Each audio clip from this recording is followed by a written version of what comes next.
Well, Jeff, we're about 2 weeks into fall camp. How are the guys looking out there? I was excited today, honestly, about the scrimmages. I probably paid for scrimmaging 86 plays, 85 plays Wednesday, and we got in another 85 today. But I think it lost a little bit of its luster, if I have to be honest with you.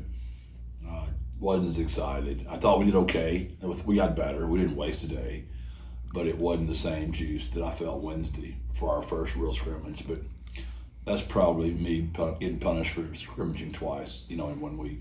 I was going to ask you what led to the 2 scrimmage week. I don't think you've ever done that here. No, I just,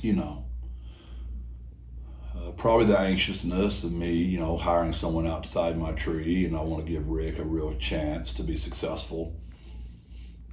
And look, man, let's be honest. And I know none of you guys or girls in here maybe have ever coached. Maybe you have coached, I don't know. We script most of our stuff.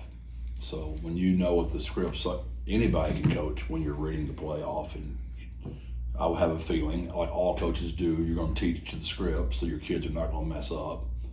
And when you get in a game situation, even though we might have rehearsed what 3 to 6 plays we're going to go over, you don't have time really on the sideline to go over every little detail of the play.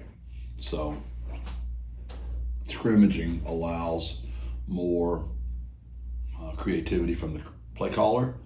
I said, I wasn't going to do that today.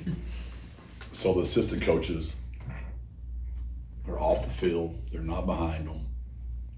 It's just a lot different to a scrimmage than a controlled, okay, today is going to be 3rd down. We're going to go 3rd and 6, 3rd and 8, 3rd and 10, 3rd and 12. And you work your 3rd and 6 play, your 3rd and 8 play, your 3rd and 10 play, your 3rd and 12 play. That's not the way the game's really played. The negative to the way I'm doing it, by scrimmaging too much, you might not hit all your scripted stuff because you're not following the script. If that makes any sense what I'm saying. You might not have a 3rd and 10 if you just scrimmage all the time. You might not have 1 3rd and 6, and you need to work each one of those calls. So that's what made me do it. Do I have I guess you've referenced it a few times. I'm just putting pieces together about how you guys gather as a team to watch TV shows to feel more like a family. Is that kind of? No, just my team meetings I'm pretty intentional about. So I have a morning team meeting group that we meet at 5:30 every morning. So the culture pillar is passion this week. So I allow an offensive coach that's been selected for the year, a defensive coach, a special teams coach, and Alex Nicasio, who has more all other duties assigned than any video guy in the history of the world. We meet in there in the mornings. So whatever idea somebody might have, like for example, what got me on that week, the one about Fresh Prince, the locker room wasn't very clean the day before. And I just remember when I watched Fresh Prince when, I believe it was his sister, was telling him, like, Mom and Dad are on their way home. You haven't cleaned the house up yet. And he's like, I'll hear when they're here. And she said something like, I think I heard the garage. And then he just starts running around cleaning up everything really quickly and throws it all out the back. Mom comes in, Fresh Prince is like, where's Dad? He said, well, he's out back, right where he's just throwing all the clothes. Then he walks in the back door and all the clothes are on top of him. It just was a way for me to, back to my Oreo thing we talked about the other day, come in hot in a friendly way about cleaning the freaking locker room up. And even Fresh Prince had to deal with cleaning it up. And we all have. So it's not like we sit down and watch TV shows. We had a very short coach on our staff that looks like a tattoo from Fantasy Island. Yeah. Of course, none of my guys know what that tattoo is. So we showed Fantasy Island where, he's Le Plane. So we just, it's fall camp, and we're up here a lot together. So we try to keep it. But no, we don't sit down and watch TV shows. We just, whatever might fit the moment to teach, I've just found those are good things to do through all my years of doing this.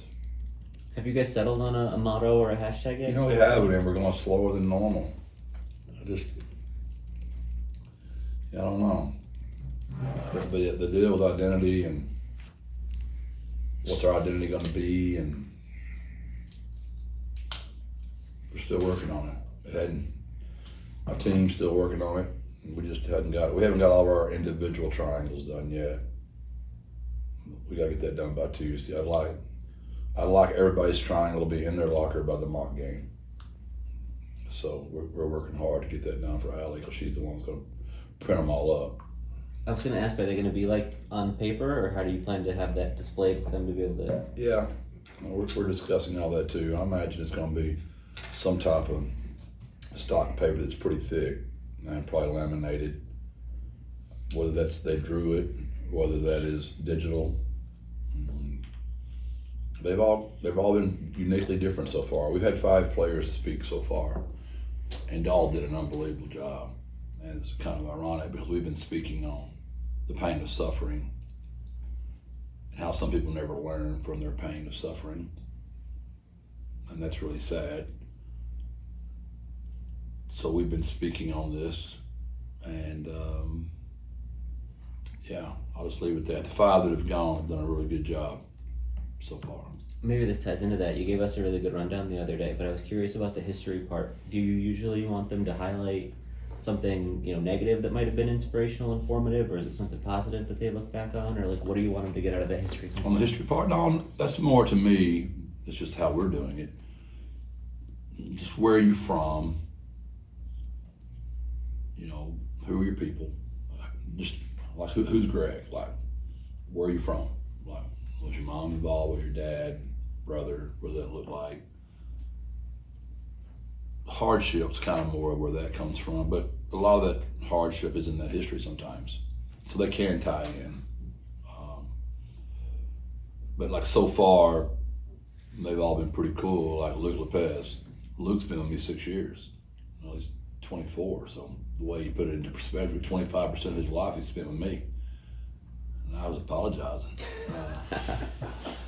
There's just some unbelievable perspective. And what I was talking about a while ago about suffering and learning from it. Wisdom's not free. Wisdom costs a lot to become wise. And sadly, most of the reason people are wise, they've suffered a lot. They've been through a lot. And they've learned. When you suffer, you learn about the world, you learn about people, you learn about yourself. But you don't have to learn from it. Some people choose not to. And that's why I like this team. We have some old souls on our team. Like, they might be young, but they're very wise. They've got some wisdom.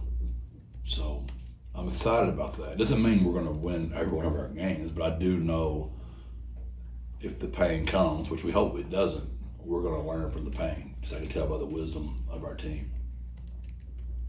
What's in the center of your triangle? I don't know if you've gone yet, or you don't want to put it out there. Just kind of what are the? I've told the team I need to hurry. I'm glad there's a deadline Tuesday. I probably switched my pause button 7 times on my E+R=O, and I've probably changed my walk-up song 7 times. Probably 7 different Bible verses now. Yeah, it's what this is driving me crazy now to pick one, but it's been fun. It's been a lot of fun. Believe it or not, mine is my mind. It's the negative. It's the ghost of coaching a long time, controlling that. So that's where my mind is. It's like I always tell y'all when y'all might have some, did you think about doing this when it didn't work question. I thought about it 49 million hours. Like I can overanalyze a sandwich. So my mind is the thing I have to control, which is, I'm sure it's a lot of people, but it's the negative, the ghosts. And what are you going to do in those moments when that happens? Because you don't want the leader to lose his ability to stay under control. It's okay if you're on the plane and the girl that's feeding you your drink might show emotion, even though they teach her not to. They do a great job of that, but you sure don't want the pilot coming out. So the head coach has got to maintain an order of calmness and stay positive, which I really try to work extremely hard on doing that. But it's still a struggle every year. And we've never struggled before here until the last 2 years. So the last 2 years, there's been more struggle. So obviously there's more negatives said. So there's more things in your mind that you've got to be strong through. So don't have that exactly yet. It'll be something to do with scripture. It'll be something to do with, if I had to guess. Are you gonna write yours up by hand, or you need it nice and clean and typed up? Kurt's the one that can draw really good. He won every art contest he's ever been in. I drew the same thing for art every time, never won. I drew a pretty tree with a lake, a fence, white picket fence, nice house, clouds, nice steps, good little sidewalk. Never even made the finals. Whatever Kurt drew got first place. I don't have that eye grade. Mine will be straight, digital, copy paste. There'll be no drawing. I can't even draw a stick man. Terrible. Coach, last night, Robert Henry, Rashad Wisdom making plays in the NFL. Just talk about those two guys and just what it's like to see two former players ball at the next level like that. Yeah, I taped them. I was having dinner with a booster who happens to also be a really good friend. But my alerts were going off. Of course, everybody's blowing me up. Diana Wisdom sending me pictures, and Robert's mom, and everybody's just so happy. And of course I was too. So when I got home, Care Bear fell asleep pretty quickly, so that makes it easier. So I watched both the games, and Trey is out there as well, Trey Moore, and they've been sending me pictures because those teams practice before they play. So they got to go against each other the day before as well. They're very proud. As a matter of fact, I sent a message to both of them. Robert sent me a picture, and so did Trey. I'm like, I wanted to kill both of you, but for two totally different reasons. So, very proud of all of them. And really proud of Trey, He was the first one. It was kind of the big one that left us. And just how he's really maintained a relationship with me and this place. And, he's quick to mention this, that we're the ones that found him, and we didn't create him. God created him, but helped make him. So I was extremely proud of those kids. Kamar plays some meaningful stuff for the Raiders as well. And it was interesting seeing Betty Zappi, the one that threw it to Rashad.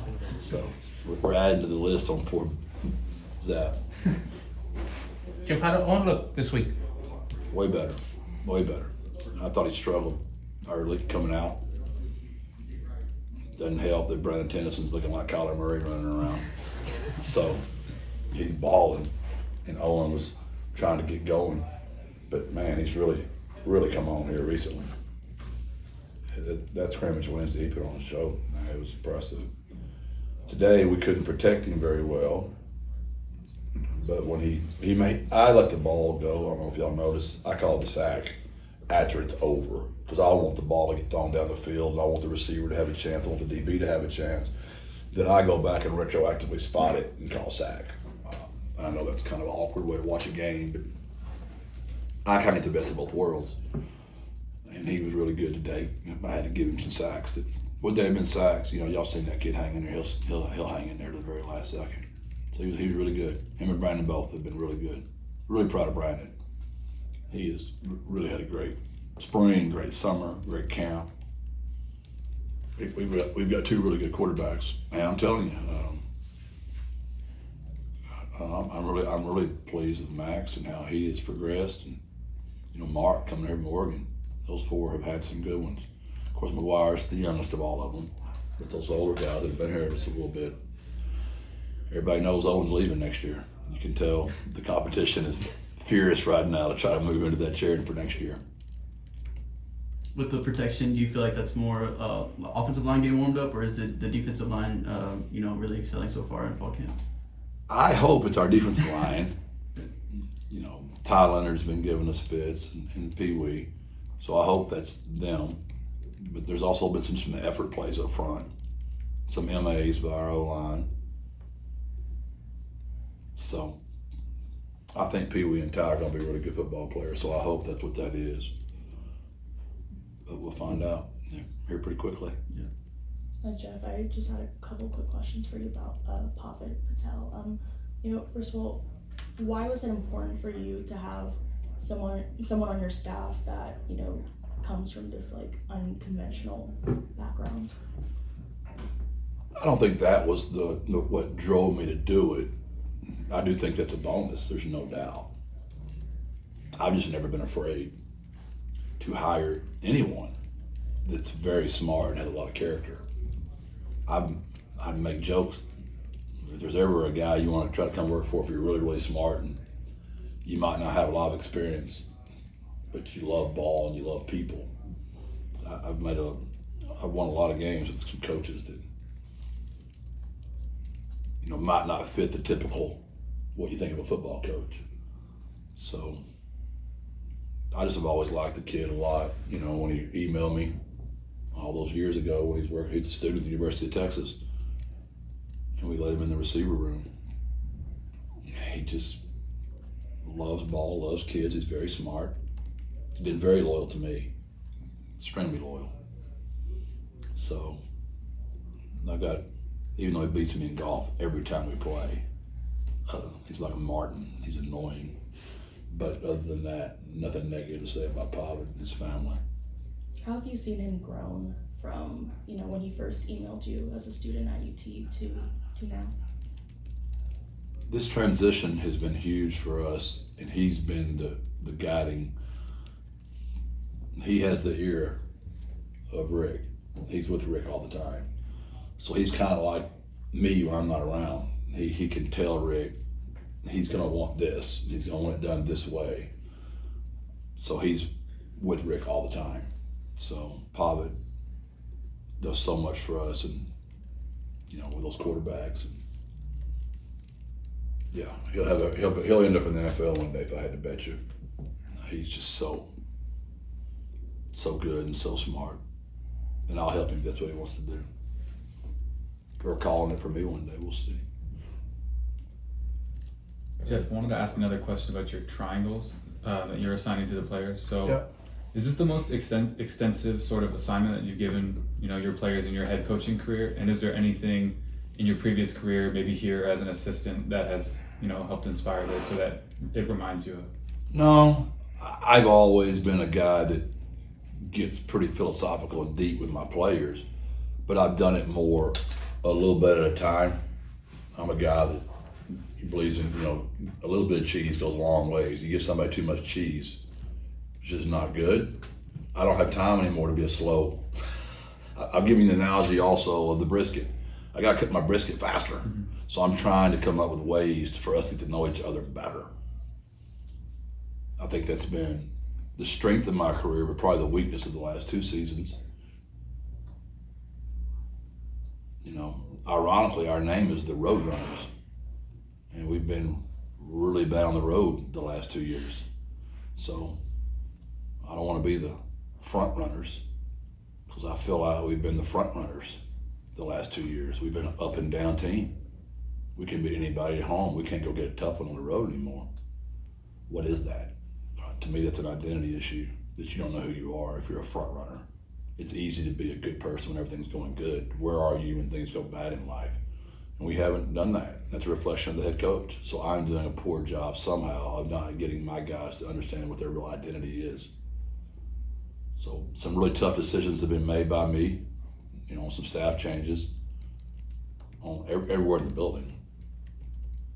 But I've got to do a better job reaching my players. So that's where so no, this is the deepest dive we've ever done so quickly.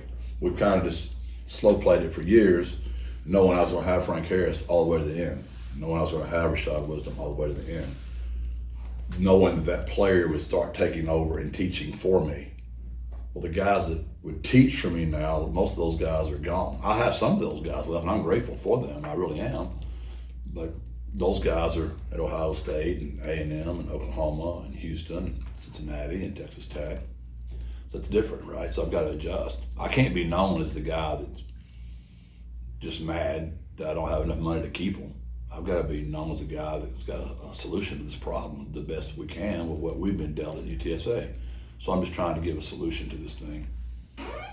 Thanks, Jeff. Yep, appreciate it. Thank you. I did